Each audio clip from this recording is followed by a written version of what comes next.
Lembre-se de dar o joinha e se inscrever. Isso ajuda muito o canal a crescer e continuar trazendo os audiobooks mais incríveis para você. Seja muito bem-vindo e vamos nos deleitar com os sons da leitura. Capítulo 19. Eu não sei quando ou quem a palavra manipulação foi pela primeira vez usada em conexão com o que, na realidade, não são mais que processos comuns de produção aplicados à venda em massa de ações na bolsa de valores. Manejar o mercado para facilitar compras baratas de uma ação, que é desejada para fins de acumulação, também é manipulação. Mas é diferente. Pode não ser necessário compactuar com práticas ilegais, mas seria difícil evitar fazer o que alguns achariam ilegítimo. Como você vai comprar uma grande quantidade de ações no mercado altista, sem você mesmo forçar os preços para cima? Esse seria o problema. Como ele pode ser resolvido? Depende de tantas coisas que você não pode dar uma solução geral, a não ser que você diga, possivelmente através de uma astuta manipulação. Por exemplo, isso vai depender das condições. Você não pode dar uma resposta mais precisa que esta. Estou profundamente interessado em todas as fases do meu negócio, e logicamente aprendendo com a experiência dos outros, tanto quanto com a minha própria. Mas é muito difícil aprender como manipular ações hoje em dia, com estas histórias que são contadas nas corretoras depois do fechamento do mercado. A maioria dos truques, dispositivos e expedientes dos dias passados são obsoletos e fúteis ou ilegais e impraticáveis. As regras e condições da Bolsa de Valores mudaram, e a história, até a mais precisa e detalhada, de o que Daniel Drill, Jacob Little ou Jay Goldum podiam fazer há 50 ou 75 anos, tem pouco valor hoje. O manipulador, hoje em dia, não tem mais necessidade de considerar o que eles fizeram e como eles fizeram, do que um cadete em West Point tem de estudar a arte do arco e flecha, como praticada pelos antigos, com o objetivo de aumentar seu conhecimento de balística. 1. Stephen Jay Gould, 1836 to 1892.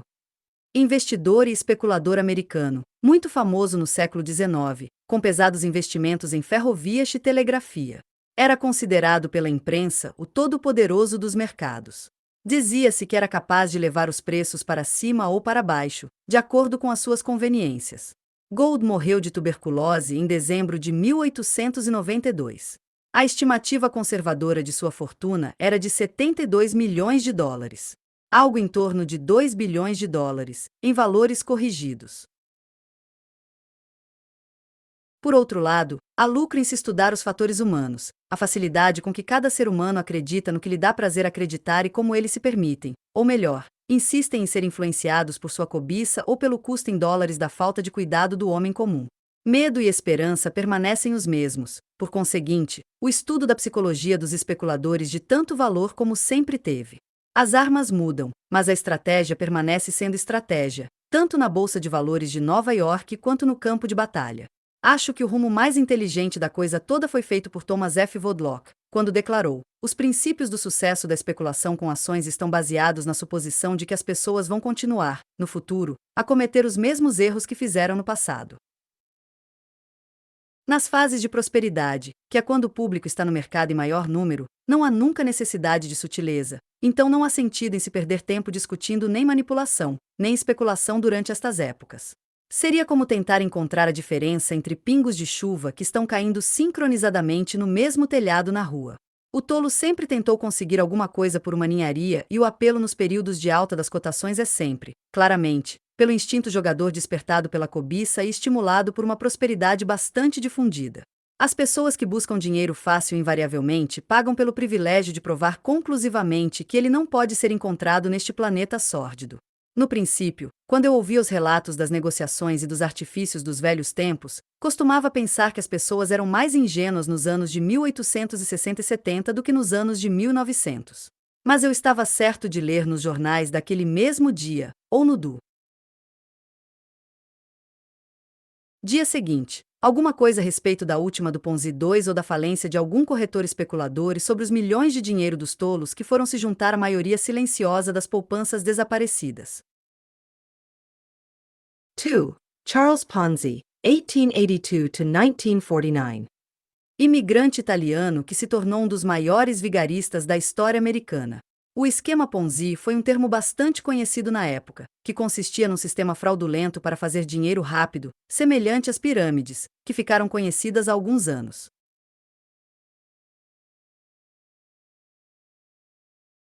Quando cheguei a Nova York pela primeira vez, havia um grande estardalhaço com relação a compras e vendas fictícias e ordens casadas de compra e venda, práticas proibidas pela Bolsa de Valores. Algumas vezes, as compras e vendas fictícias eram muito mal feitas para poder enganar alguém. Os corretores não hesitavam em dizer que a lavanderia estava animada, quando quer que alguém tentasse essa prática com uma ação ou outra e, como já disse antes, mais de uma vez acontecia o que era claramente chamado de manobra das bookeshops, quando uma ação era oferecida 2 ou 3 pontos abaixo no momento, somente para estabelecer o declínio na fita e eliminar os milhares de operadores com as margens apertadas, que estavam comprados na ação nas bookeshops. Assim como as ordens casadas de compra e venda, elas eram sempre usadas com alguma apreensão, em virtude da dificuldade de coordenar e sincronizar as operações entre os corretores. Todas essas práticas eram contra as regras da bolsa. Há alguns anos, um famoso operador cancelou a venda, mas não a parte de compra da sua ordem casada, e o resultado foi que um corretor inocente empurrou o preço para cima em 25 pontos, mais ou menos, em poucos minutos, somente para o ver cair com igual rapidez tão logo cessaram suas compras. A intenção original era criar uma aparência de atividade. Maus negócios, jogados com estas armas desonestas. Você vê, você não pode confiar nos seus melhores corretores. Não se você quer que eles permaneçam com membros da Bolsa de Valores de Nova York. Além disso, os impostos tornaram todas as práticas envolvendo transações fictícias muito mais caras do que costumavam ser nos velhos tempos. A definição de manipulação no dicionário inclui os corners. Agora, um corner poderia ser o resultado de uma manipulação ou resultado de compras competitivas, como por exemplo o corner da Northern Pacific. Em 9 de maio de 1901, que certamente não foi manipulação. O corner da Stutz foi caro para todos os envolvidos, tanto em questão de dinheiro como de prestígio. E não foi um corner deliberadamente construído, da maneira como foi realizado. Na realidade, poucos dos grandes corners foram lucrativos para seus idealizadores. Os 2 corners do Comodoro Vanderbilt III na Harlem renderam muito dinheiro, mas o velho mereceu os milhões que ganhou de vários maus jogadores, legisladores trapaceiros e autoridades municipais que tentaram passá-lo para trás. 3. Cornelius Vanderbilt I, 1794 to 1877. Conhecido como Comodoro Vanderbilt, foi um dos maiores empreendedores da história americana. Construiu uma grande fortuna através da marinha mercante e da construção de ferrovias. É o patriarca da lendária família Vanderbilt. Ao morrer, em janeiro de 1877, deixou uma fortuna que, em valores atuais, supera os 140 bilhões de dólares. Por outro lado, Jay Gould perdeu em seu corner na Northwestern. O diácono S.V. White ganhou 1 milhão no seu corner na Lackawanna, mas Jim Kane perderá 1 milhão na transação Hannibal e St. Joe. O sucesso financeiro de um corner, logicamente, depende da negociação das ações acumuladas a um preço acima do custo, e a quantidade de ações vendidas a descoberto tem que ser de alguma magnitude para que isso aconteça facilmente. Eu costumava imaginar por que os corners eram tão populares entre os grandes operadores, meio século atrás. Eles eram homens de habilidade e experiência, muito espertos e não propensos a acreditar, como crianças, na filantropia de seus colegas operadores. Ainda assim, eles costumavam ser explorados com uma frequência espantosa. Um velho e esperto corretor disse-me que todos os grandes operadores dos anos 60 e 70 tinham uma ambição, que era trabalhar num corner. Em muitos casos, isso era consequência da vaidade. Em outros, do desejo de revanche. Em todo caso, ao ser apontado como o homem que fez um corner com sucesso nesta ou naquela ação, isso era, na realidade, reconhecimento de inteligência, de ser arrojado e de dinheiro desonesto. Isso dava à pessoa que articulava o corner o direito de ser altivo. Ele aceitava os aplausos de seus companheiros como sendo merecidos. Era mais que o dinheiro de um lucro prospectivo que induzia os articuladores dos corners a fazer o melhor que pudessem.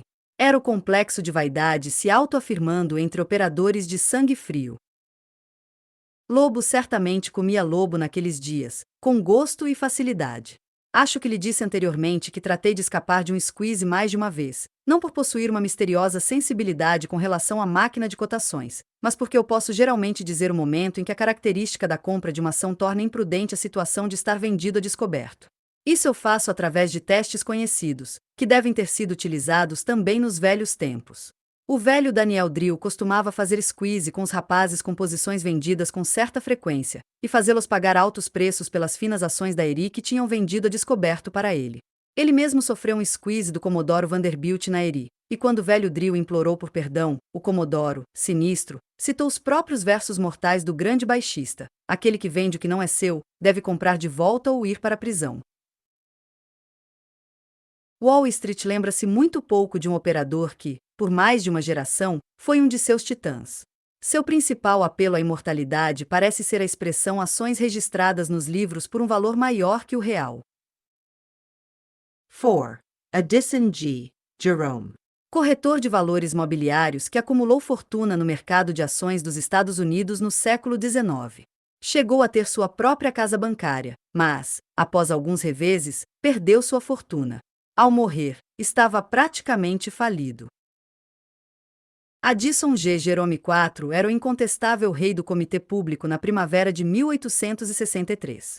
Seus palpites de mercado, disseram-me, eram considerados tão bons quanto dinheiro no banco. De acordo com a opinião geral, ele era um ótimo operador e ganhou milhões. Era liberal na questão da extravagância e teve grande número de seguidores em Wall Street. Até Henry Kipp, conhecido como William, o Silencioso, fez um squeeze sobre ele, impedindo de ganhar seus milhões no corner da Old Southern. Kipp, por falar nisso, era cunhado do governador Roosevelt P. Flower. Na maioria dos velhos corners, a manipulação consistia principalmente de não deixar que o outro homem soubesse que você estava fazendo um corner na ação na qual ele invariavelmente era convidado a vender a descoberto. Isso, por conseguinte, era dirigido principalmente aos colegas profissionais, dado que o público em geral não toma facilmente o lado vendedor da conta. As razões que induzem estes profissionais espertos a colocar lotes de venda descoberto nestas ações eram exatamente as mesmas que os induzem a fazer a mesma coisa hoje em dia. Fora a venda por políticos desleais no corner do Comodoro na Harlem, eu assimilei, das historias que li, que os operadores profissionais vendiam a ação porque ela estava muito alta. E a razão pela qual pensavam que estava muito alta era que nunca antes tinha sido vendida por tanto, e aquilo a tornava muito alta para compra, e se estava muito alta para comprar, estava no nível certo para vender. Isso parece muito moderno, não? Eles estavam pensando a respeito do preço, e o Comodoro estava pensando no valor. E assim, durante anos depois, os veteranos disseram-me que as pessoas costumavam falar: ele vendeu Harlem a descoberto, quando quer que quisessem descrever uma miserável pobreza. Há muitos anos, aconteceu de eu ter conversado com um dos velhos corretores de Jay Gould. Ele me assegurou seriamente que o Sr. Gould não só era o homem mais incomum, era sobre ele que o velho Daniel Drill, tremulante, afirmou: seu toque é a morte. Mas ele estava muito acima de todas as manipulações passadas e presentes. Ele deveria ter sido um mágico financeiro, para ter feito o que fez, não pode haver dúvidas quanto a isso. Até mesmo a esta distância, posso ver que ele tinha uma extraordinária facilidade para se adaptar às novas condições, e isso vale muito no operador.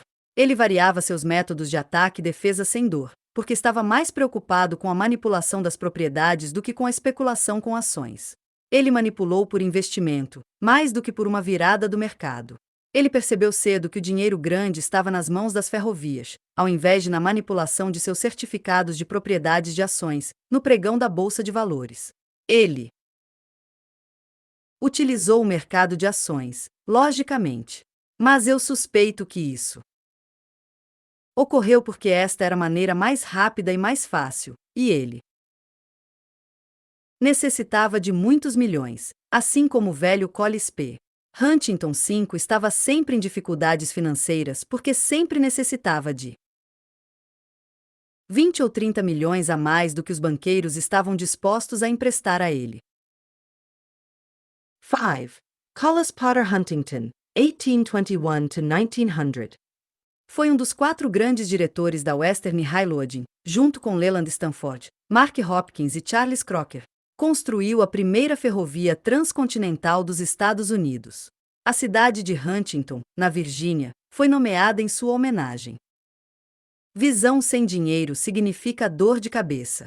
Com dinheiro, significa conquista, e isso quer dizer poder, e isso quer dizer dinheiro, e isso significa conquista, e assim por diante, mais e mais vezes. Lógico que a manipulação não era restrita às grandes figuras daqueles dias. Havia montes de manipuladores menores. Lembro-me de uma história que um velho corretor me contou a respeito das maneiras e morais do início dos anos 60. Ele disse: "A primeira lembrança que tenho de Wall Street é da minha primeira visita ao distrito financeiro. Meu pai tinha alguns negócios para acompanhar e por alguma razão me levou com ele. Viemos pela Broadway e me lembro que viramos na Wall Street. Andamos por ela e, justamente quando chegamos a Broad, ou melhor, na South Street, na esquina onde fica agora o prédio da Bankers Trust Company, vi uma multidão seguindo dois homens. O primeiro estava andando em direção ao leste, tentando parecer distraído. Ele era seguido pelo outro, um homem com face vermelha, que estava abanando violentamente seu chapéu com uma mão e sacudindo o outro punho no ar. Ele estava gritando para vencer o barulho: Shylock! Shylock! Qual o preço do dinheiro? Shylock! Shylock! Eu pude ver cabeças saindo pelas janelas. Eles não tinham arranha-céus naqueles dias, mas eu tinha certeza de que os curiosos do segundo e terceiro andares iriam cair. Meu pai perguntou qual era o problema e alguém respondeu algo que escutei. Estava muito ocupado mantendo minha mão fortemente agarrada do meu pai, para que os empurrões não nos separassem. A multidão estava crescendo, como acontece com multidões na rua, e eu não estava me sentindo bem. Homens com olhares selvagens desciam da Nassau Street e subiam da Broad, bem como vinham da direita e da esquerda pela Wall Street. Depois que nós finalmente saímos do congestionamento, meu pai explicou-me que o homem que estava gritando Shylock era fulano de tal. Esqueci seu nome, mas ele era o maior operador de ações de pequenos grupos na cidade, e era conhecido por ter ganhado, e perdido, mais dinheiro que qualquer outro homem em Wall Street, com a exceção de Jacob Little. Lembro-me do nome de Jacob Little, porque achei que era um nome engraçado para se ter. O outro homem, o Shylock, era um notório investidor de longo prazo de dinheiro. Seu nome também me escapa. Mas, eu me lembro que ele era alto, magro e pálido. Naqueles dias, os grupos costumavam guardar dinheiro emprestando, ou melhor, reduzindo a quantia disponível para os emprestadores da Bolsa de Valores. Eles emprestariam o dinheiro e pegariam um cheque visado pelo banco. Na realidade, eles não retiravam ou usavam o dinheiro. Lógico que esta era armacao. Era uma forma de manipulação, suponho. Concordo com o velho sujeito. Era uma fase da manipulação que não temos hoje em dia. Capítulo 20. Eu mesmo nunca conversei com nenhum dos grandes manipuladores do mercado de quem Wall Street ainda fala a respeito. Não quero dizer líderes, quero dizer manipuladores. Eles são todos de antes da minha época, apesar de que, quando vim pela primeira vez a Nova York, James Ruaken, o maior deles todos, estava no seu auge. Mas eu era apenas um rapaz. Preocupado exclusivamente em repetir, no escritório de uma corretora respeitável, o sucesso que eu tinha experimentado nas bookshops da minha cidade natal. Na época em que Keynes estava muito ocupado com ações da U.S. Steel, sua obra-prima em manipulação, eu não tinha experiência com manipulação. Não tinha conhecimento real dela ou de seu valor ou significado e, portanto, não muita necessidade de tal conhecimento. Se eu pensasse a respeito de tudo isso, acho que deveria tê-lo considerado como uma forma disfarçada de fraude, da qual a intelectualidade era um truque igual ao que tinha sido tentado comigo nas Bucket shops.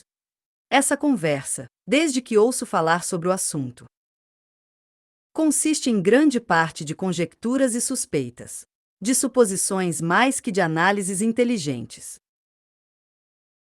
Alguns homens que conheciam bem Keynes disseram-me que ele era o mais arrojado e brilhante operador que já trabalhou em Wall Street. E isso é muita coisa, pois existiram alguns ótimos operadores. Seus nomes estão agora todos esquecidos, mas de qualquer maneira eles eram reis em seus dias. Eles saíram da obscuridade para a luz da fama nas finanças, pela máquina transmissora de cotações, e a pequena tira de papel não se provou forte o suficiente para mantê-los ali por tempo suficiente para se tornarem permanentes na história. Em todo caso, Keynes foi, de longe, o melhor manipulador de seus tempos, e eram longos e excitantes tempos. Ele capitalizou seu conhecimento do jogo, sua experiência como operador e seus talentos, quando vendeu seus serviços aos irmãos Avemeir, que queriam que ele desenvolvesse o mercado para as ações da Sugar. Ele estava quebrado naquela época, ou então ele teria continuado a negociar por sua própria conta, e ele era um especulador e tanto. Ele teve sucesso com a Sugar. Tornou suas ações favoritas do mercado, e isso as tornou facilmente vendáveis. Depois disso, ele foi chamado muitas vezes para tomar conta de grupos. Sei que nas operações com esses grupos ele nunca pediu ou aceitou um tostão como pagamento, mas pagou por sua cota de ações como os outros membros do grupo. A condução da ação pelo mercado, logicamente, era de sua exclusiva responsabilidade. Sempre havia a conversa da deslealdade, dos dois lados. Seu conflito com o grupo da Whitney Ryan nasceu dessas acusações. Não é difícil para o manipulador ser mal interpretado por seus associados. Eles não enxergam suas necessidades da maneira como ele mesmo faz. Sei disso pela minha própria experiência. É uma pena que QN não tenha deixado um registro preciso de sua maior façanha, a manipulação vitoriosa das ações da U.S. Steel na primavera de 1901. Pelo que sei, QN nunca teve uma entrevista com J.P. Morgan sobre isso. A firma de Morgan negociava com a Talbot J. Taylor & Co., ou através dela, em cujo escritório QN fez seu quartel-general. Talbot Taylor era genro de King. Estou certo de que o salário de QN por seu trabalho consistia do prazer que ele tirava da atividade. Que ele fez milhões negociando no mercado que ajudou a criar naquela primavera é algo bem conhecido. Ele contou a um amigo meu que, no curso de umas poucas semanas, vendeu no mercado, para a associação de subscritores, mais de 750 mil ações. Nada mal, quando você considera duas coisas: que as ações eram novas e nunca antes negociadas, de uma companhia cuja capitalização era maior que toda a dívida dos Estados Unidos naquela época. Em segundo lugar, aqueles homens como D.G. Hyde, W.B. Leeds, os irmãos Moore, Henry Phipps, H.C. Frick e os outros magnatas da Steel. Também venderam centenas de milhares de ações ao público, ao mesmo tempo e no mesmo mercado que QN ajudou a criar. Lógico que as condições gerais favoreceram-no. Não só os negócios reais, mas a sensibilidade e o apoio financeiro ilimitado possibilitaram seu sucesso. O que nós tivemos não foi meramente um grande mercado altista, mas uma incrível explosão de preços e um estado de espírito que provavelmente não deverá ser visto outra vez. O não assimilado pânico das ações veio mais tarde, quando a ação ordinária da Steel, que QN tinha vendido por 55 em 1901, foi vendida a 10 em 1903, e a 8,78 em 1904. Nós não podemos analisar as estratégias manipuladoras de QN. Seus livros não estão disponíveis. Não existem registros adequados e detalhados. Seria interessante ver como ele trabalhou na Amalgamated Cooper. H. Rogers e William Rockefeller tentaram se desfazer de seus estoques de ações no mercado e falharam. Finalmente eles pediram a QN para negociar seus lotes e ele concordou. Lembre-se que H. Rogers era um dos mais hábeis homens de negócio de sua época em Wall Street e que William Rockefeller era o especulador mais arrojado do grupo da Standard Oil. Eles tinham praticamente recursos ilimitados e enorme prestígio, bem como anos de experiência no jogo do mercado de ações. E ainda assim tiveram que recorrer a QN. Menciono isso para lhe mostrar que existem algumas tarefas que requerem a atuação de um especialista. Aqui tínhamos uma ação largamente recomendada, patrocinada pelos maiores capitalistas da América, que não podia ser vendida, a não ser com um grande sacrifício de dinheiro e prestígio. Rogers e Rockefeller eram inteligentes o suficiente para saber que QN era o homem que poderia ajudá-los. QN começou a trabalhar na mesma hora.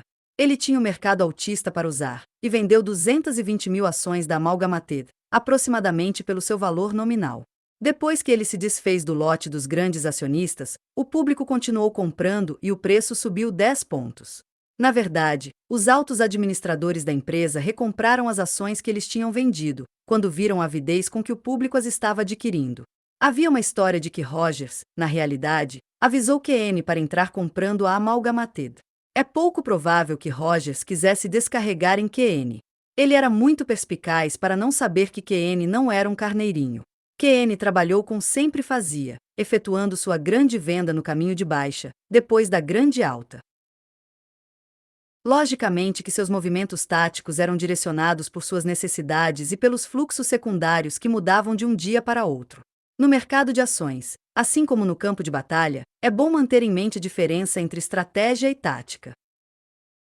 Um dos homens de confiança de QN, ele é o melhor pescador de peixe voador que conheço. Outro dia me disse que, durante a companhia da Amalgamated, um dia QN esteve quase sem ações, quer dizer sem as ações que ele tinha sido forçado a adquirir, enquanto empurrava os preços para cima, e, no dia seguinte, ele comprou de volta milhares de ações.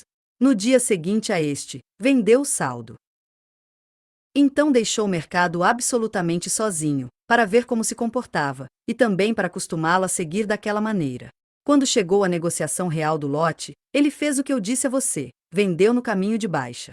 O público que negocia está sempre buscando por uma recuperação e, além disso, as liquidações de posições pelos vendidos. O homem que esteve mais próximo de QN durante aquela transação me disse que, depois que QN vendeu o lote de Rogers Rockefeller por algo em torno de 20 ou 25 milhões de dólares em dinheiro, entre 572 milhões de dólares e 702 milhões de dólares, em valores corrigidos, Rogers enviou a ele um cheque de 200 mil dólares, aproximadamente 5,5 milhões de dólares, em valores atuais. Isso deve lembrar-lhe da esposa do milionário, que deu para uma mulher pobre, na Metropolitan Opera House, 50 centavos de recompensa por encontrar um colar de pérolas de 100 mil dólares. QN enviou o cheque de volta com uma educada nota, dizendo que ele não era um corretor e que estava contente por ter sido de alguma utilidade para eles. Eles ficaram com o cheque e lhe escreveram dizendo que teriam muito prazer em trabalhar com ele novamente. Pouco tempo depois disso foi que H.H. Rogers deu a QN sua amigável informação para comprar a Amalgamated por aproximadamente 130. Um operador brilhante, James R. QN. Sua secretária particular me disse que, quando o mercado estava se comportando como ele esperava, QN ficava irritado, e aqueles que o conheciam dizem que sua irritação era expressa por frases sarcásticas, que ficavam por muito tempo na memória de quem as escutavam. Mas quando ele estava perdendo, ficava no melhor dos humores, um homem educado, agradável, poético, interessante. Ele tinha, num grau superlativo, as qualidades da mente que são associadas com especuladores de sucesso em qualquer lugar. Que ele não discutia com a fita era claro.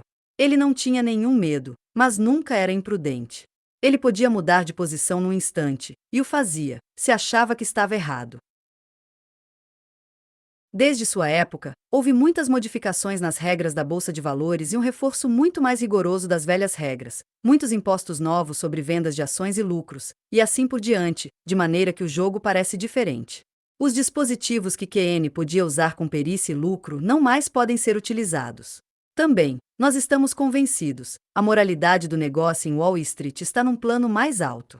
Ainda assim, é certo dizer que em qualquer período de nossa história financeira, QN teria sido um grande manipulador, porque ele era um grande operador de ações e sabia o jogo da especulação da cabeça aos pés. Ele alcançou o que conseguiu porque as condições daquele tempo o permitiram. Ele teria tido tanto sucesso em seus empreendimentos em 1922 como em 1901, ou em 1876, quando veio a Nova York pela primeira vez, da Califórnia, e ganhou 9 milhões de dólares, pouco mais de 260 milhões de dólares, em valores de hoje, em 2 anos. Existem homens cuja caminhada é muito mais rápida que a da maioria da população.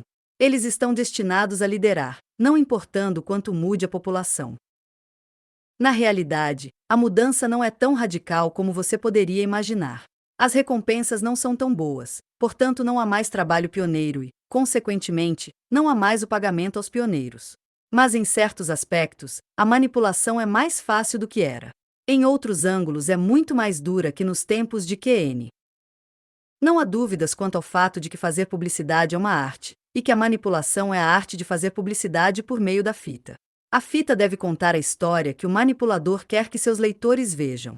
Quanto mais verdadeira a história, mais convincente, melhor a publicidade. Um manipulador hoje em dia, por exemplo, não tem só que fazer com que uma ação pareça forte, mas também fazer com que ela se torne.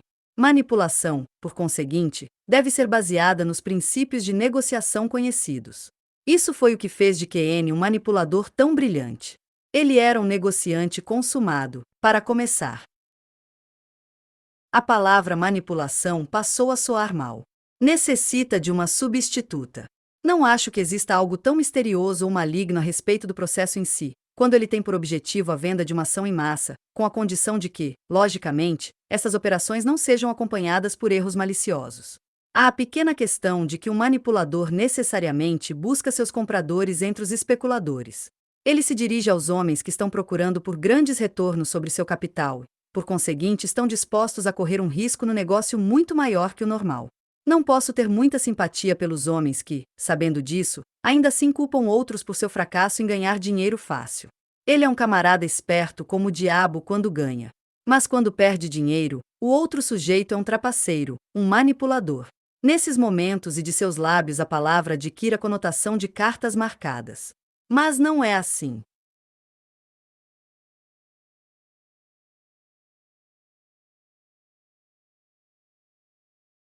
Normalmente, o objetivo da manipulação é desenvolver a negociabilidade, ou seja, a capacidade de se livrar de grandes lotes, a algum preço, em algum momento.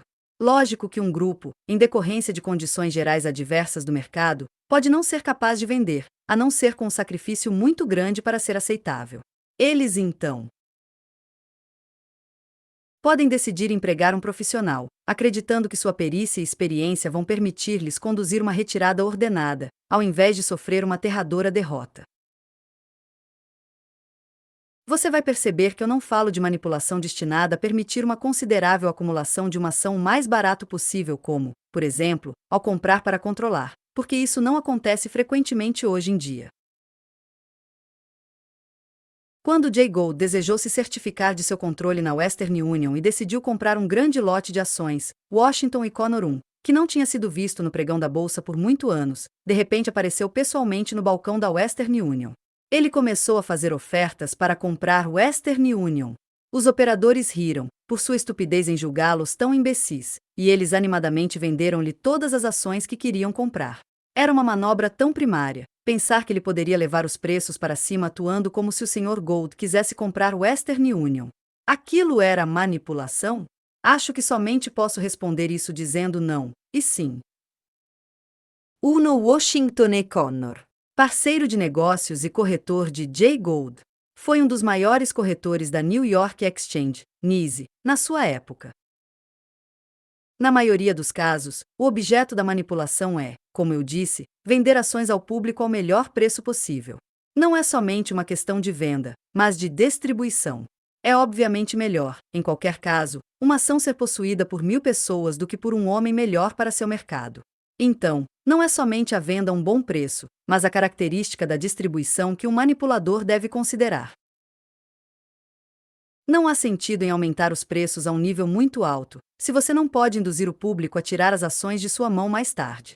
Quando quer que manipuladores inexperientes tentem descarregar no topo falhem, os veteranos parecem muito espertos e lhe dizem que você pode conduzir um cavalo até a água, mas não pode fazer com que ele beba. Muito originais. Na realidade, é bom lembrar uma regra da manipulação, uma regra que QN e seus hábeis antecessores sabiam bem. É esta: as ações são manipuladas até o mais alto ponto possível e então vendidas ao público no seu caminho de baixa. Quero começar pelo começo. Assuma que alguém, uma associação de subscritores, um grupo ou um indivíduo, tem um lote de ações que queria vender ao melhor preço possível. É uma ação devidamente registrada na Bolsa de Valores de Nova York. O melhor lugar para vendê-las deve ser o mercado, e o melhor comprador deve ser o público em geral. As negociações para venda estão a cargo de um homem. Ele, ou alguma associação atual ou antiga, tentou vender a ação na bolsa e não teve sucesso. Ele está, ou logo se torna, suficientemente entrosado com as operações do mercado de ações para perceber que mais experiência e maior aptidão do que as que ele possui são necessárias para o trabalho. Ele sabe pessoalmente, ou por conversas, de muitos homens que tiveram sucesso no manejo de transações similares, e decide utilizar suas perícias profissionais. Procura um deles, como procuraria um médico se estivesse doente, ou um agente se necessitasse deste tipo de especialista. Suponha que ele tenha escutado falar de mim como um homem que conhece o jogo. Bem, percebo que ele tenta descobrir tudo o que pode a meu respeito. Marca então uma entrevista, e na hora devida chegada ao meu escritório. Lógico que as chances são de que eu saiba a respeito da ação e o que ela representa.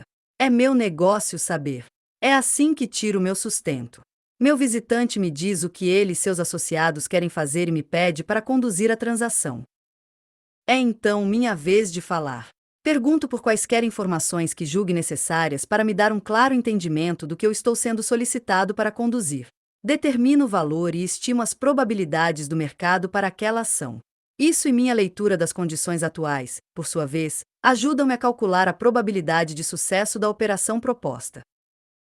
Se minha informação inclina-me para uma visão favorável, eu aceito a proposta e lhe digo em seguida quais serão minhas exigências por meus serviços. Se ele, por sua vez, aceita as cláusulas, os honorários e as condições, começo meu trabalho na mesma hora.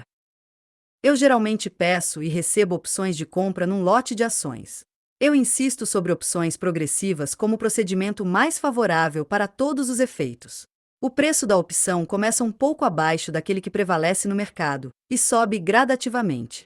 Vamos dizer, por exemplo, que eu recebo opções de compra para 100.000 ações e que esta está cotada a 40. Começo com uma opção para alguns milhares de ações a 35, outra a 37, outra a 40, e a 45,50, e assim por diante até 75,80. Se, como resultado de meu trabalho profissional, minha manipulação o preço sobe, e se ao nível mais alto uma boa demanda pela ação, de maneira que eu possa vender grandes lotes, eu logicamente fecho o negócio. Estou ganhando dinheiro. Mas, também meus clientes estão ganhando. Isso é o que deveria ocorrer. Se eles estão pagando pela minha perícia, deve receber em troca.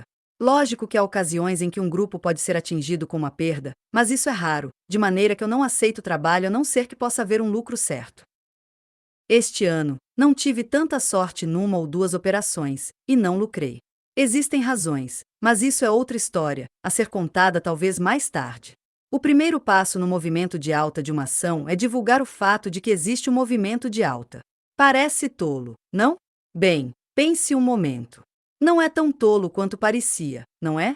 A maneira mais eficiente de divulgar o que, na realidade, é sua nobre intenção, é tornar a ação mais negociada e forte. Depois de tudo que é dito e feito, o maior agente de publicidade do mundo é a máquina transmissora de cotações, e de longe, o melhor meio de divulgação é a fita. Não necessito citar nenhuma literatura para meus clientes. Não tenho que informar a imprensa diária do valor da ação, ou influenciar os resumos financeiros para que publiquem notícias a respeito das perspectivas da companhia. Nem tenho que fazer um acompanhamento. Eu incluo todas estas coisas altamente desejáveis simplesmente tornando a ação mais negociada. Quando a negociação há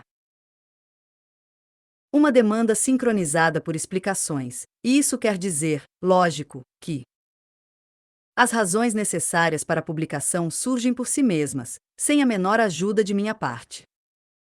Negócios é tudo o que os corretores de pregão querem. Eles vão comprar ou vender qualquer ação, a qualquer nível, somente se houver um mercado livre para isso.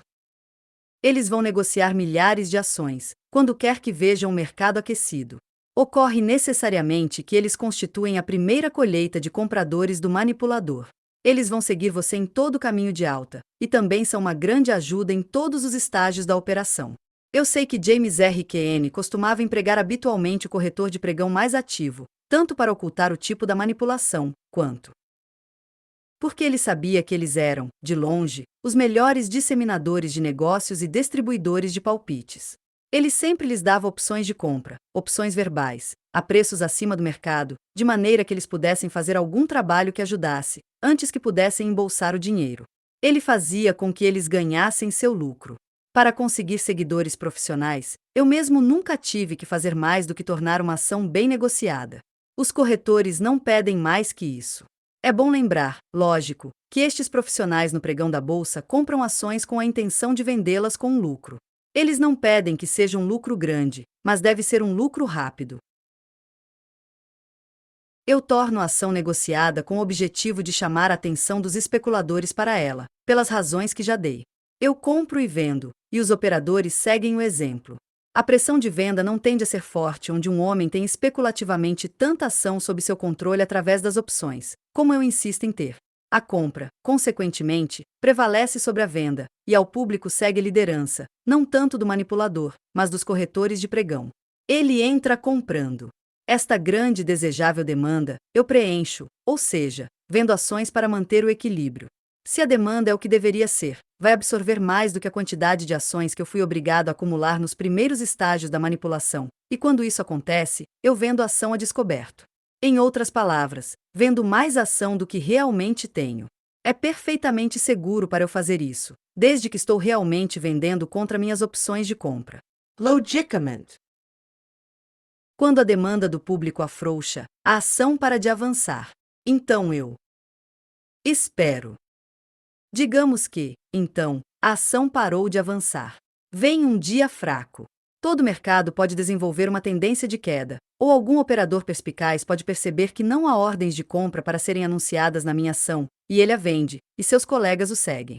Qualquer que possa ser a razão, minha ação começa a cair. Bem, eu começo a comprá-la. Dou a ela o suporte que uma ação tem que ter para parecer boa para seus próprios patrocinadores. E mais, estou apto a dar suporte sem acumulá-la, ou seja, sem aumentar o montante que terei que vender mais tarde. Observe que eu faço isso sem diminuir meus recursos financeiros. Lógico que o que realmente estou fazendo é liquidar as ações que vendi a descoberto a preços mais altos, quando a demanda do público, dos corretores, ou dos dois, me proporcionou a oportunidade. É sempre bom tornar claro para os corretores e para o público que há uma demanda pela ação no seu caminho de baixa. Isso tende a conter tanto a precipitada venda descoberto pelos profissionais, quanto a liquidação pelos assustados acionistas, que é a venda que você usualmente vê quando uma ação se torna cada vez mais fraca, o que por sua vez é o que uma ação faz quando não tem suporte. Estas minhas compras, para encerrar as posições vendidas, constituem o que eu chamo de processo de estabilização. Quando o mercado se amplia, eu naturalmente vendo ações no caminho de alta, mas nunca o suficiente para conter seu preço. Isso está de estrito acordo com meus planos de estabilização. É óbvio que, quanto mais ações eu vendo num avanço razoável e ordenado, mais eu encorajo os especuladores conservadores, que são mais numerosos que os imprudentes corretores de pregão, e ainda, mais suporte eu poderei dar à ação nos inevitáveis dias de fraqueza. Estando sempre vendido, sempre estou em condição de dar suporte à ação, sem perigo para mim mesmo. Normalmente, começo minhas vendas a um preço que me indicará um lucro. Mas eu sempre vendo sem ter lucro, simplesmente para criar ou aumentar o que eu poderia chamar de meu poder de compra com menor risco. Meu negócio não é só levar os preços para cima, ou vender um grande lote de ações para um cliente, mas ganhar dinheiro para mim mesmo. Este é o motivo pelo qual eu nunca peço a um cliente que financie minhas operações. Meu pagamento depende de meu sucesso. Lógico que o que eu descreve nisso é invariavelmente minha prática. Eu não tenho um sistema inflexível e não me prendo a isso. Eu modifico meus termos e condições de acordo com as circunstâncias. Uma ação que se deseja distribuir deve ser manipulada até o mais alto ponto possível, e então vendida. Repito isso porque é fundamental, e porque o público aparentemente acredita que a venda é toda feita no topo. Algumas vezes uma ação se torna pesada, não sobe. É a hora de vender. O preço naturalmente vai cair com a sua venda, muito mais rápido do que você deseja, mas você pode geralmente protegê-la para que ela reaja. Enquanto uma ação que eu esteja manipulando suba com minhas compras, eu sei que estou certo com minha jogada, e se necessário, compro com confiança e uso meu dinheiro sem medo, precisamente como faria com qualquer outra ação que se comportasse da mesma maneira. É a linha de menor resistência. Você se lembra das minhas teorias de operação a respeito da linha, não é? Bem, quando a linha de preço de menor resistência está estabelecida, eu a sigo, não porque estou manipulando aquela ação em particular naquele momento em particular, mas porque sou um operador de ações sempre. Quando minhas compras não levam o preço da ação para cima, eu paro de comprar e então sigo com as vendas enquanto o preço cai. E isso também é exatamente o que eu faria com a mesma ação, não fosse o fato de eu estar manipulando. A negociação principal da ação, como você sabe, é feita no seu caminho de baixa. É a assombrosa quantidade de ações das quais um homem pode se livrar num declínio. Repito que, em nenhum momento durante a manipulação, eu me esqueço de ser um operador de ações. Meus problemas como manipulador, afinal, são os mesmos que encontro sendo um operador. Todas as manipulações chegam ao fim quando o manipulador não pode fazer com que a ação atue da maneira que ele quer. Quando a ação que você está manipulando não age como deveria, desista. Não discuta com a fita. Não procure atrair o lucro de volta. Desista enquanto desistir é bom e barato. Capítulo 21. Estou bem ciente de que todas estas generalidades não parecem especialmente impressionantes. As generalidades raramente parecem. Possivelmente eu poderei ter maior sucesso se der um exemplo concreto. Vou lhe contar como eu levei para o alto os preços de uma ação em 30 pontos e, fazendo isso, acumulei 7.000 ações. Com isso, desenvolvi um mercado que absorveria quase qualquer quantidade de ações. Era a Imperial Steel. A ação tinha sido introduzida por pessoas de reputação e era amplamente recomendada como uma propriedade de valor. Aproximadamente 30% do capital em ações da empresa estavam em poder do público em geral, colocados por várias corretoras, mas não tinha havido negócios significativos com as ações depois que elas tinham sido relacionadas na bolsa de valores. De tempos em tempos, alguém perguntava a respeito dela e um ou outro grande acionista, membros da associação original de subscritores, e eles diziam que os ganhos da companhia estavam melhores do que o esperado e que as perspectivas eram mais que encorajadoras. Isso era verdadeiro e muito bom até certo ponto, mas não era exatamente emocionante. O apelo especulativo estava ausente, e do ponto de vista do investidor a estabilidade do preço e a perpetuidade dos dividendos ainda não tinham sido demonstradas. Era uma ação que nunca tinha se comportado com sensacionalismo. Era tão distinta que nenhuma alta comprovativa jamais seguiu as declarações eminentemente verdadeiras dos diretores. Por outro lado, o preço também nunca tinha caído. A Imperial Steel permaneceu sem ser ilustre, cantada ou recomendada, contentando-se em ser uma daquelas ações que não caem porque ninguém vende, e que ninguém vende porque ninguém gosta de ficar vendido a descoberto numa ação que é mal distribuída. O vendedor fica muito à mercê do grupo de grandes acionistas. Similarmente, não há incentivo para comprar uma ação como esta. Para o investidor, a Imperial Steel permanecia como algo especulativo. Para o especulador, era uma ação morta, do tipo que faz de você um investidor, contra sua vontade, pelo simples fato de cair em sono profundo no momento em que você adquire sua posição. O sujeito que está compelido a mover um cadáver, em 1 ano ou 2 sempre perde mais que o cujo original do morto. Ele pode ter certeza de que se encontrará atracado com o corpo, quando algumas coisas realmente boas vierem em sua direção. Um dia, o mais ilustre membro da Associação de Subscritores da Imperial Steel, agindo em seu nome e de seus associados, veio me ver. Eles queriam criar um mercado para as ações da empresa, das quais ele tinha 70% não distribuídos. Eles queriam que eu vendesse suas ações aos melhores preços que eles pensavam poder obter, se tentassem vender no mercado. Queriam saber em que condições eu me encarregaria do trabalho.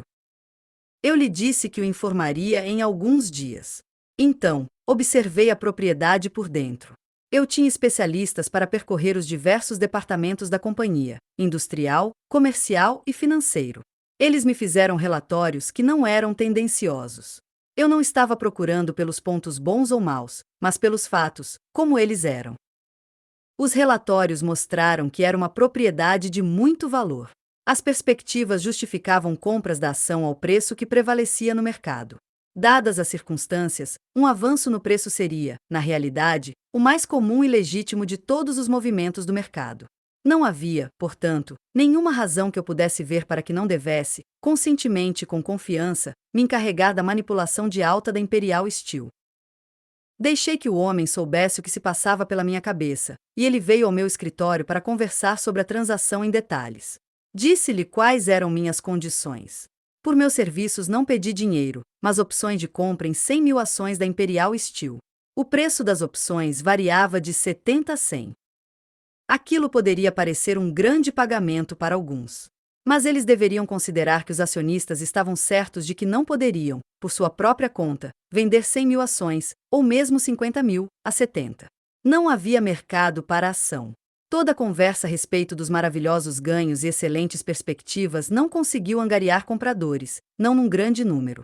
E, além disso, não podia conseguir meu pagamento em caixa sem que meus clientes ganhassem primeiro alguns milhões de dólares. O que eu ia receber não era uma exorbitante comissão de venda. Era um pagamento razoável. Sabendo que a ação tinha valor real e que as condições gerais do mercado eram de alta, portanto, favoráveis para um avanço em todas as boas ações, calculei que deveria me sair muito bem. Meus clientes Encorajados pelas opiniões que eu tinha expressado, concordaram com meus termos na mesma hora e a transação começou com grande entusiasmo por toda parte. Realizei minha proteção, o mais completamente que pude. A associação possuía ou controlava aproximadamente 70% das ações emitidas. Eles depositaram comigo seus 70%, com base num acordo de confiança. Eu não tinha a intenção de ser usado como um depósito de fixo pelos grandes acionistas. Com a maioria das ações, deste modo, seguramente amarradas, eu ainda tinha 30% das ações que estavam dispersas para considerar, mas este era um risco que eu tinha que correr. Especuladores experientes nunca esperam entrar em aventuras completamente desprovidas de riscos. Na realidade, não era muito mais provável que toda ação que não estava sob custódia fosse atirada no mercado numa queda rápida, do que todos os que compraram uma pólice de seguro de vida de uma companhia morressem na mesma hora, no mesmo dia. Existem tabelas não publicadas dos riscos do mercado de ações, como existem da mortalidade humana. Tendo me protegido de alguns dos evitáveis perigos de uma transação no mercado de ações daquele tipo, eu estava pronto para começar minha campanha. O objetivo era tornar minhas opções valiosas. Para fazer isso, eu devia forçar o preço para cima e desenvolver um mercado no qual eu pudesse vender 100.000 ações, ações das quais eu tinha opções de compra. A primeira coisa que fiz foi descobrir quantas ações provavelmente viriam ao mercado num avanço do preço. Isso era facilmente feito por meus corretores, que não tinham problema em averiguar que a ação estava à venda aos preços de mercado, ou um pouco acima dele. Eu não sei se os especialistas diziam a eles ou não quais ordens tinham nos seus livros. O preço nominal era 70, mas eu não poderia vender 1.000 ações àquele preço. Eu não tinha evidências de sequer uma demanda moderada naquele número, ou mesmo alguns pontos abaixo. Eu tive que seguir o que meus corretores descobriram. Mas foi o suficiente para me mostrar quantas ações havia para vender e o quão pouco eram desejadas. Tão logo eu tive consciência desses pontos, eu silenciosamente adquiri todas as ações que estavam à venda por 70 ou mais. Quando eu digo eu, você entenderá que quero dizer meus corretores. As vendas eram por conta de alguns dos acionistas minoritários, porque meus clientes naturalmente tinham cancelado todas as ordens de venda que pudessem ter dado antes de entregarem suas ações, que não estavam mais disponíveis. Não tive que comprar muitas ações. Mais do que isso, eu sabia que o tipo certo de avanço traria ao mercado outras ordens de compra, e, logicamente, ordens de venda também. Eu não dei indicações de alta na Imperial Steel para ninguém. Não tive que fazê-lo. Meu trabalho era buscar influenciar diretamente o sentimento, pelo melhor tipo possível de publicidade. Não quero dizer que nunca deveria haver propaganda de alta. É tão legítimo e, na verdade, tão desejável anunciar-se o valor de uma nova ação, como anunciar o valor da lã, sapatos ou automóveis. Informações precisas e seguras deveriam ser dadas pelo público. Mas o que quis dizer é que a fita fez tudo o que era necessário para meu propósito. Como eu disse antes, os jornais conceituados sempre tentam dar explicações para os movimentos do mercado. É notícia. Seus leitores querem saber não o que acontece no mercado de ações, mas por que acontece. Portanto, sem que o manipulador levante um dedo, os repórteres financeiros vão publicar toda a informação disponível e os mexericos, e também analisar os relatórios de ganhos, condições de negociação e as perspectivas. Resumindo, o que quer que possa trazer uma luz ao avanço. Quando quer que um jornalista ou um conhecido me pergunte minha opinião a respeito de uma ação, e eu tenha uma, não hesito em expressá-la. Não dou avisos voluntários e nunca dou palpites, mas não tenho nada a ganhar com mistério em minhas operações. Ao mesmo tempo, descubro que o melhor dos espalhadores de palpites, o mais convincente dos vendedores, é a fita. Quando eu absorvi todas as ações que estavam à venda por 70 e um pouco acima, livrei o mercado daquela pressão, e naturalmente aquilo tornou claro, para os propósitos do negócio, qual era a linha de menor resistência da Imperial Steel. Era claramente acima. No momento em que o fato foi percebido pelos operadores observadores no pregão, eles logicamente assumiram que a ação estava propícia para um avanço. Quais as extensões eles não podiam saber. Mas eles sabiam o suficiente para começar a comprar. Sua demanda pela Imperial Steel, criada exclusivamente pela nitidez da tendência de alta e infalível informação altista da fita, levou-me a atendê-la prontamente. Vendi aos operadores as ações que tinha comprado dos cansados pequenos acionistas, no começo. Lógico que esta venda era discreta, apenas para atender a demanda. Não estava forçando minha ação no mercado, e não queria um avanço muito rápido. Não teria sido um bom negócio vender metade das minhas 100.000 ações naquele estágio do procedimento.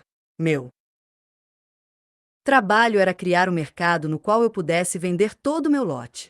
Mas, apesar de eu ter vendido somente o que os operadores estavam ansiosos para comprar, o mercado ficou temporariamente privado de meu próprio poder de compra, que eu tinha, até aquele momento, empregado firmemente.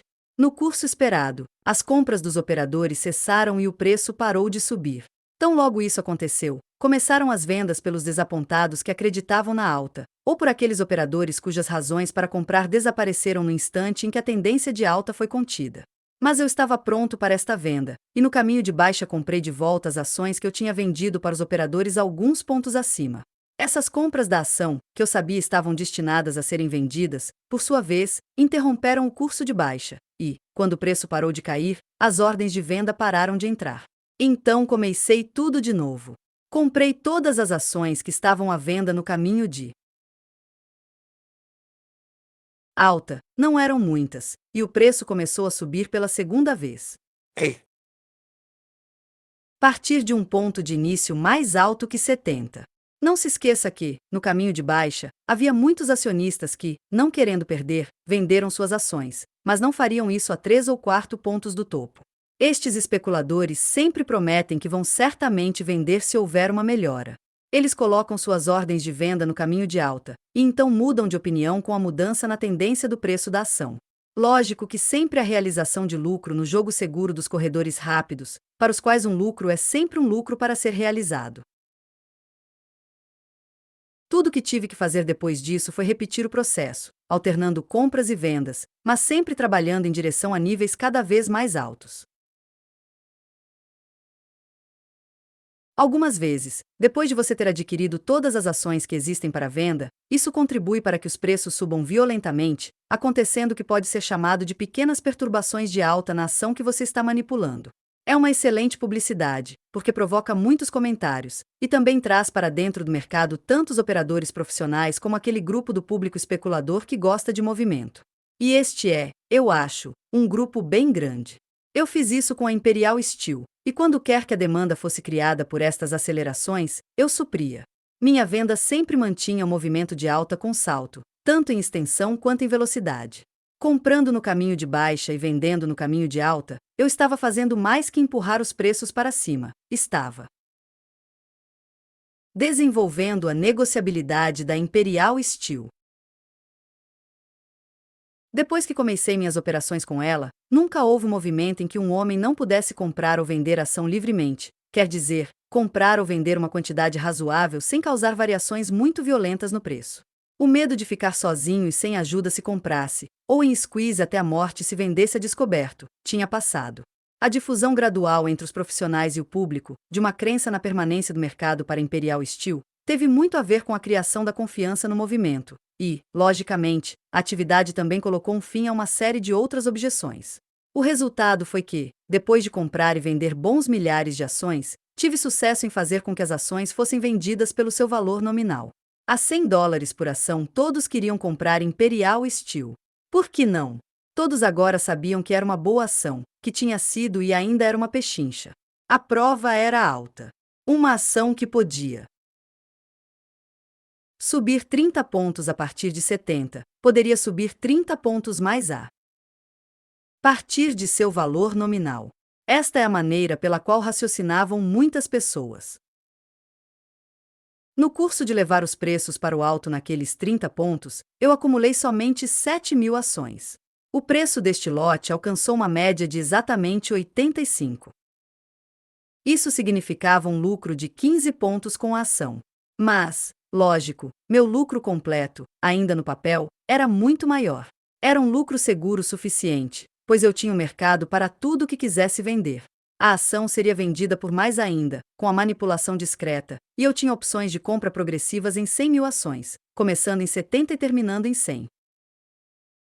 As circunstâncias impediram-me de levar a cabo certos planos, para converter meus lucros no papel num bom dinheiro. Tinha sido, eu mesmo digo isso, uma bonita obra de manipulação, estritamente legítima e merecidamente bem-sucedida. A propriedade da companhia tinha muito valor e a ação não estava no meu preço mais alto. Um dos membros da associação original desenvolveu um desejo de assegurar o controle da propriedade, um banco proeminente com amplos recursos. O controle de uma próspera e crescente empresa como a Imperial Steel Corporation tem possivelmente mais valor para uma firma bancária que para investidores individuais. Em todo caso, esta firma me fez uma oferta para ficar com minhas opções na ação. Significava um enorme lucro para mim, e eu instantaneamente aceitei. Estou sempre disposto a vender quando posso fazer isso de uma vez, e com um bom lucro. Eu estava muito satisfeito com o que tinha ganhado com o negócio. Antes que eu me livrasse de minhas opções em 100 mil ações, entendi que estes banqueiros tinham empregado mais especialistas, para fazer um ainda mais rigoroso exame da propriedade. Seus relatórios mostraram o suficiente para que eles trouxessem a mim aquela oferta. Mantive alguns milhares de ações da empresa como investimento. Acredito nela. Não havia nada a respeito de minha manipulação da Imperial Steel que não fosse normal e seguro. Enquanto o preço subiu com minhas compras, eu sabia que estava correto. A ação nunca se tornou pesada, com dificuldade de se mover, como acontece com algumas. Quando você descobre que ela falha em responder adequadamente sua compra, você não necessita de nenhum palpite melhor para vender. Você sabe que, se há algum valor para a ação e as condições gerais do mercado estão certas, você pode sempre trazê-la de volta após um declínio, não importando se este é de 20 pontos. Mas eu nunca tive que fazer nada como isso na Imperial Steel. Em minha manipulação de ações, eu nunca perco a visão dos princípios básicos de negociação. Talvez você imagine por que eu repito isso, ou porque eu sigo reprisando o fato de que nunca discuto com a fita ou perco minha cabeça no mercado, por causa de seu comportamento. Você pensaria, não pensaria? Que homens astutos, que ganharam com seus próprios negócios e ainda operaram com sucesso em Wall Street, algumas vezes perceberiam a sabedoria de jogar sem paixão.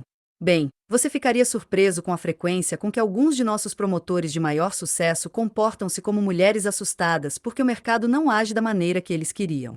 Eles parecem tomar isso como um insulto pessoal, e perdem dinheiro, em primeiro lugar, por perder a cabeça. Houve muito mexerico sobre um desentendimento entre John Prentice e eu. As pessoas foram levadas a esperar uma narrativa dramática de uma operação no mercado de ações que deu errado, ou alguma trapaça que me custou, ou a ele, milhões, ou alguma coisa do gênero. Bem, não foi assim. Prentice e eu fomos amigos durante anos. Ele me deu, por diversas vezes, informações que fui capaz de utilizar com lucro, e eu lhe dei avisos que ele pode ou não ter seguido. Se seguiu, poupou dinheiro. Ele era largamente útil na organização e promoção da Petroleum Products Company. Depois de uma estreia no mercado mais ou menos bem-sucedida, as condições gerais mudaram para pior, e a nova ação não se saiu tão bem quanto Prentice e seus associados tinham esperado. Quando as condições básicas mudaram para melhor, Prentice formou um grupo e começou a operar na Pet Products. Não posso lhe contar nada a respeito de sua técnica. Ele não me contou como trabalhou, e eu não perguntei. Mas era claro, no entanto, que sua experiência em Wall Street e sua inquestionável inteligência, quaisquer que fossem, provaram ser de pouco valor, e não levou muito tempo para que o grupo descobrisse que não poderia se livrar de muitas ações. Ele deve ter tentado tudo o que sabia, porque o administrador de um grupo não pede para ser substituído por alguém de fora, a não ser que ele não se sinta à altura para a tarefa, e esta é a última coisa que o homem comum gosta de admitir. Em todo caso, ele veio até mim, e depois de algumas conversas preliminares amigáveis, disse que queria que eu tomasse conta do mercado para Pet Products e me livrasse das ações do grupo, que chegavam a um pouco mais de 100 mil. A ação estava sendo vendida entre 102 e 103. A coisa pareceu dúbia para mim, e eu não aceitei sua proposta, agradecendo. Mas ele insistiu para que eu aceitasse. Ele colocou as coisas no campo pessoal, de modo que no final eu consenti. Por natureza, não gosto de me identificar com empresas em cujos sucessos eu não posso sentir confiança, mas também acho que um homem deve alguma coisa para seus amigos e conhecidos. Disse que faria o melhor que pudesse, mas falei que não me sentia muito convencido sobre aquilo, e enumerei os fatores adversos com os quais eu teria que contar. Mas tudo que Prentice disse com relação a isso era que ele não estava pedindo para que eu garantisse milhões em lucros para o grupo. Ele tinha certeza que se eu tomasse a direção do negócio, eu me sairia bem o bastante para satisfazer qualquer pessoa razoável. Bem, ali estava eu, engajado em fazer algo contra meu próprio julgamento. Encontrei, como temia, um estado muito duro nos negócios, devido em grande parte aos próprios erros de Prentice, enquanto ele estava manipulando as ações para o grupo. Mas o principal fator contra mim era o tempo. Estava convencido de que estávamos rapidamente atingindo o fim de um movimento de alta, portanto, que o aumento do mercado, que tinha tanto encorajado Prentice, provaria ser meramente uma recuperação de pouca duração. Temia que o mercado pudesse se tornar definitivamente vendedor, antes que eu fosse capaz de realizar alguma coisa com a Pet Products. De qualquer maneira, tinha dado minha promessa e decidi trabalhar tão duro quanto eu sabia. Comecei a levar o preço para cima. Tive um sucesso moderado. Acho que forcei até 107 ou por volta disso, o que era bem satisfatório, e ainda fui capaz de vender um pouco de ações para manter o equilíbrio entre oferta e demanda. Não era muito, mas eu estava feliz por não ter aumentado o número de ações do grupo. Havia uma série de pessoas, fora do grupo, que estava somente esperando por uma pequena subida para descarregar suas ações, e eu era um enviado de Deus para eles. Se as condições gerais estivessem melhores, eu também teria me saído melhor. Era péssimo que eu não tivesse sido chamado antes. Tudo o que podia fazer, eu sentia, era sair com a menor perda possível para o grupo. Chamei Prentice e lhe disse quais eram meus pontos de vista. Mas ele começou a fazer objeções. Então expliquei a ele por que tinha tomado aquela posição. Disse: Prentice, posso sentir muito claramente o pulso do mercado. Não há resposta para sua ação. Não há truques para ver qual é a reação do público à minha manipulação. Escute, quando a Pet Product se torna tão atrativa para os operadores quanto possível, e você dá a ela todo o suporte necessário em todas as vezes, e apesar disso tudo você descobre que o público a abandona, você pode estar certo de que algo está errado, não com a ação, mas com o mercado. Não há absolutamente sentido em forçar o assunto. Você está destinado a perder se o fizer. O administrador de um grupo deve estar disposto a comprar sua própria ação quando tem companhia. Mas quando ele é o único comprador no mercado, ele seria um estúpido em comprá-las. Para cada 5.000 ações que eu compro, o público deveria estar disposto, ou ser capaz de comprar 5.000 a mais. Mas eu certamente vou fazer toda a compra. Se o fizesse, tudo o que aconteceria seria ficar carregado com um lote de ações que eu não quero. Há somente uma coisa a ser feita, e está é vender. É a única maneira de vender é vender. Você que dizer, vender tudo o que puder. Pergunta Prentice. Certo! Eu disse. Podia ver que ele estava chegando exatamente ao ponto. Se eu vender todas as ações do grupo, você pode esperar que o preço vai cair, abaixo do valor nominal e... Não, nunca! Ele gritou. Você teria pensado que eu estava pedindo para que ele entrasse como sócio num clube de suicidas. Prentice, eu lhe disse, é um princípio cardinal da manipulação de ação levar o preço de uma ação para cima, com o objetivo de vendê-la.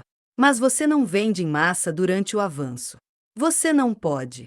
A grande venda é feita no caminho de baixa, a partir do topo. Eu não posso levar sua venda da ação até 125 ou 130. Gostaria, mas isso não pode ser feito. Então, você terá que começar suas vendas a partir deste nível. Em minha opinião, todas as ações vão cair, e a Petroleum Products não vai ser a única exceção. É melhor ela cair agora, com a venda do grupo, que cair bruscamente no próximo mês com as vendas de alguma outra pessoa. Vai cair de qualquer maneira. Não posso ver que tenha dito algo horrível, mas você poderia ter escutado seus gritos na China. Ele simplesmente não escutaria uma coisa sequer. A ação nunca faria aquilo. Seria o diabo para os registros da ação, para não dizer das inconvenientes possibilidades para os bancos, onde a ação está custodiada como depósitos de garantia contra empréstimos, e assim por adiante. Eu lhe disse novamente que, em meu entendimento, nada no mundo poderia evitar que a Pet Products baixasse 15 ou 20 pontos, porque todo o mercado está direcionado daquela maneira, e uma vez mais disse que era um absurdo esperar que esta ação fosse uma brilhante exceção. Mas novamente meu discurso não serviu de nada. Ele insistiu para que eu desse suporte à ação. Aqui estava um astuto homem de negócios, um dos promotores de maior sucesso naqueles dias, que tinha milhões nas operações de Wall Street, e sabia muito mais que a média dos homens sobre o jogo da especulação, realmente insistindo no suporte de uma ação num incipiente mercado baixista. Era sua ação, com certeza, mas ainda assim era um mau negócio. Aquilo ia contra a tendência natural e eu novamente comecei a argumentar com ele. Mas nada adiantou. Ele insistiu em colocar ordens de suporte. Lógico que, quando o mercado em geral ficou fraco e o declínio começou, a importante Pet Products foi com o resto. Ao invés de vender eu, na realidade, comprei ações para o grupo de acionistas, por ordens de Prentice. A única explicação é que Prentice não acreditou que o mercado baixista estava bem acima de nós. Eu estava confiante de que o mercado altista tinha terminado. Tinha verificado minha primeira conjetura através de testes, não só na Pet Products, mas também em outras ações. Não esperei que o mercado baixista anunciasse sua chegada certa, antes de começar a vender. Lógico que não vendi uma só ação da Pet Products, apesar de estar vendido nas outras ações.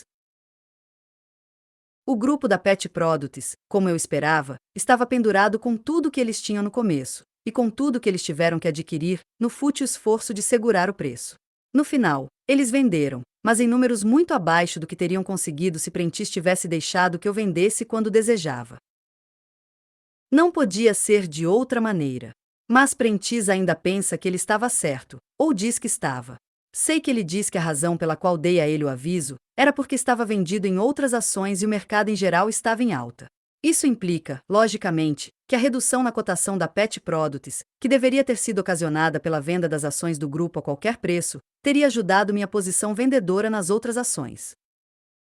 Isso é tudo besteira. Eu não acreditava numa baixa porque estava vendido nas ações. Acreditava na baixa porque esta foi a maneira como eu interpretei a situação, e vendi ações a descoberto somente depois que passei a acreditar na baixa. Nunca se encontra muito dinheiro quando as coisas terminam erradas. Não no mercado de ações. Meu plano de venda para as ações do grupo era baseado no que minha experiência de 20 anos, sozinho, me dizia que era possível e, portanto, sensato. Prentice deveria ter sido operador o suficiente para ver isso tão claramente quanto eu. Era muito tarde para tentar qualquer outra coisa. Suponho que Prentice compartilhe com a desilusão de milhares de pessoas do público em geral, que pensam que o manipulador pode fazer qualquer coisa. Ele não pode. A maior coisa que Keynes fez foi a manipulação das ações ordinária e preferenciais da US Steel na primavera de 1901. Ele teve sucesso, não porque era inteligente e hábil na resolução dos problemas, e não porque tinha uma associação dos homens mais ricos do país às suas costas. Ele teve êxito em parte por causa destas razões, mas principalmente porque o mercado em geral estava certo e o estado de espírito do público estava certo. Não é um bom negócio para um homem atuar contra os ensinamentos da experiência e contra o senso comum. A queixa de Prentice contra mim é aquela que já disse. Ele fica irritado porque eu fiz minha manipulação não como eu queria, mas como ele me pediu que fizesse. Não há nada de misterioso, secreto ou desonesto sobre manipulação planejada para vender uma ação em massa, com a condição de que estas operações não sejam acompanhadas de informações falsas deliberadas. Manipulação segura deve ser baseada em princípios seguros de negociação. A diferença entre a manipulação do mercado de ações e da venda de ações e títulos fora do pregão da bolsa está no caráter da clientela, mais que no caráter do apelo. J.P. Morgan & Co. vendem uma emissão de títulos ao público, ou seja, para investidores. Um manipulador vende um lote de ações para o público, ou seja, para especuladores. Um investidor procura segurança, pela constância do retorno dos juros sobre o capital que ele investe. O especulador busca por lucro rápido. O manipulador necessariamente encontra seu mercado primário entre os especuladores, que estão dispostos a correr um risco maior que o de um negócio normal, enquanto eles tenham uma chance razoável de conseguir um grande retorno sobre seu capital. Eu mesmo nunca acreditei em jogo cego. Eu posso comprar 100.000 ações. Mas, em ambos os casos, eu devo ter uma razão para o que faço. Eu me lembro claramente como entrei no jogo da manipulação, ou seja, na promoção de ações para outros. Lembrar disso me dá prazer, porque mostra com muita beleza a atitude profissional de Wall Street em relação às operações no mercado de ações. Aconteceu depois de eu ter voltado, ou seja, depois que minhas operações na Betem Steel, em 1915, colocaram-me na rota da recuperação financeira. Eu operei com segurança e tive muita sorte. Nunca busquei por publicidade nos jornais, mas também não sai de meu caminho para me esconder. Ao mesmo tempo, você sabe que o profissional de Wall Street exagera tanto nos sucessos quanto nos fracassos de qualquer operador que seja ativo e, lógico, os jornais escutam a seu respeito e publicam os rumores. Estive falido tantas vezes, de acordo com os comentários, ou ganhei tantos milhões, de acordo com as mesmas autoridades, que minha única reação a estas reportagens era imaginar como e onde tinham nascido. E como crescem? Tive amigos corretores, uns após outros, trazendo a mesma história para mim, um pouco modificada cada vez, aumentadas, mais detalhadas. Todo este prefácio é para lhe dizer como, pela primeira vez, eu vim a dirigir uma manipulação de uma ação para alguma outra pessoa. As Histórias que os jornais publicaram, de como eu tinha pagado de volta, inteiramente, todos os milhões que eu devia, deram a partida. Minhas especulações e ganhos eram tão exagerados pelos jornais, que eu era comentado em Wall Street. Já havia passado o tempo em que um operador, movimentando uma linha de 200 mil ações, podia dominar o mercado. Mas, como você sabe, o público sempre deseja encontrar sucessores para os velhos líderes. Era a reputação do Sr. QN, como um perito na operação de ações, um ganhador de milhões por sua própria conta, que fez com que os promotores e bancos pedissem a ele para vender grandes lotes de ações. Resumindo, seus serviços como manipulador eram solicitados por causa das histórias que Wall Street tinha escutado sobre seus sucessos prévios como operador. Mas QN se foi. Passou para aquele céu onde ele uma vez disse que não ficaria um momento a não ser que encontrasse Sisombe ali, esperando por ele. Sisombe foi um famoso cavalo de corridas do início do século XX. 2 ou 3 outros homens que fizeram a história do mercado de ações por alguns meses, tinham recaído na obscuridade da inatividade prolongada. Refiro-me particularmente a alguns daqueles especuladores do Oeste, que vieram a Wall Street em 1901 e, depois de fazer muitos milhões com suas ações da Steel, eram lembrados em Wall Street. Eles eram, na realidade, mais superpromotores que operadores do tipo QN. Mas eles eram extremamente capazes, extremamente ricos e extremamente bem-sucedidos nas associações das companhias que eles e seus amigos controlavam. Eles não eram realmente grandes manipuladores, como QN e o governador Flower. Ainda assim, Wall Street os considerava ideais para serem assunto de mexericos, e eles certamente tiveram seguidores entre os profissionais e as casas corretoras de jogos de azar. Depois que eles pararam de operar ativamente, Wall Street encontrou-se sem manipuladores. Pelo menos, não podia ler a seu respeito nos jornais. Você se lembra do grande mercado autista que começou quando a bolsa retomou os negócios em 1915? Enquanto o mercado se ampliava e as compras dos aliados neste país chegavam a bilhões, entramos num período de enorme prosperidade. Tão longe quanto ia a manipulação, não era necessário para ninguém levantar um dedo para criar um mercado ilimitado para uma ação companheira da guerra. Muitos homens fizeram milhões capitalizando contratos, ou mesmo promessas de contratos. Eles se tornaram promotores de sucesso, tanto com a ajuda de amigos, banqueiros, quanto lançando suas companhias no mercado do curb. O público comprava qualquer coisa que fosse adequadamente recomendada. Quando o vigor da alta do mercado acabou, alguns destes promotores encontrarão-se necessitados da ajuda de vendedores de ações especialistas. Quando o público está movimentando todos os tipos de ações, algumas delas compradas a preços mais altos, não é uma tarefa fácil livrar-se de ações antes não negociadas. Depois de uma alta acentuada, o público está certo de que nada vai subir. Não é que os compradores fiquem mais discriminadores, mas a compra cega acaba. É o estado de espírito que mudou. Os preços não têm nem que cair para que as pessoas fiquem pessimistas. É suficiente que o mercado fique lento por um tempo. Em todas as altas violentas do mercado, companhias são formadas primeiramente, se não exclusivamente, para tirar vantagem do apetite do público por todos os tipos de ações. Também há promoções atrasadas. A razão pela qual os promotores cometem este erro é que, sendo humanos, eles não estão relutantes em ver o final do período próspero. Mas ainda é um bom negócio aproveitar as chances quando os lucros possíveis são grandes o suficiente. O topo nunca está ao alcance da vista, quando a visão é prejudicada pela esperança. O homem comum vê uma ação que ninguém queria a $12 ou $14, de repente avançar para 30, que certamente é o topo, até que sobe para 50. Este é absolutamente o fim da alta. Então ela chega até 60, 70, 75. Então, se torna uma certeza que esta ação, que algumas semanas antes era vendida por menos de 15, não pode ir mais alto. Mas ela vai a 80 e 85. Em consequência disso, o homem comum, que nunca pensa em valores, mas em preços, e não é governado em seus atos pelas condições, mas por medos, toma o caminho mais fácil, para de pensar que deve haver um limite para os avanços. Este é o motivo pelo qual estes desinformados, que são sábios o suficiente para não comprar no topo, contribuem para o processo não realizando seu lucro. O dinheiro grande nas grandes altas é sempre feito em primeiro lugar pelo público no papel. E ele permanece no papel.